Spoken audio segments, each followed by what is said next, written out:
রাত পোহালে শিব চতুর্দশী শিব মন্দিরগুলিতে চলছে বিভিন্ন আয়োজন। এবছর শিব চতুর্দশী লাগবে 8ই মার্চ তথা শুক্রবার রাত 8টার পরে এবং ছাড়বে শনিবার 5:43 অর্থাৎ শুক্রবারেও উপবাস করা যাবে এবং শনিবারেও করা যাবে উপবাস, এমনটাই জানাচ্ছেন শিববাড়ির পুরোহিত। শিব চতুর্দশী এবং ছাড়বে কখন? শুক্রবার মানে কালকে রাত্রি 8টায় বাবার শিব চতুর্দশীর যে তিথিটা চতুর্দশী তিথি সেটা আরম্ভ লেগে যাবে এবং শনিবার বিকেল 5:43 গতে শিব চতুর্দশীর তিথিটা সমাপন হবে।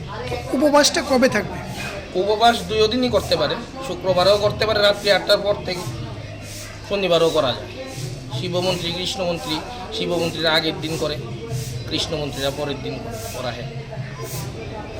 এই শিব চতুর্দশীকে ঘিরে আগরতলা শিববাড়িতে প্রতি বছর অনুষ্ঠিত হয় মেলা। এই মেলার প্রস্তুতিও চলছে। দোকানিরাও আশাবাদী ভালোই হবে বেচাকেনা। তবে এই বছর নাকি কোনো মেলাতেই ভিড় অনুযায়ী বিক্রি ভালো হয়নি, এমনটাই জানালেন এক বিক্রেতা। মনে হচ্ছে আপনার কবে থেকে শুরু হবে মেলাটা এবং কতদিন থাকবে? এই মনে করেন কালকের থেকে শুরু। কালকে কয় তারিখ? 8 তারিখ। 8 তারিখ থেকে 9 তারিখ অবধি এই শিবভূতির মেলা আছে।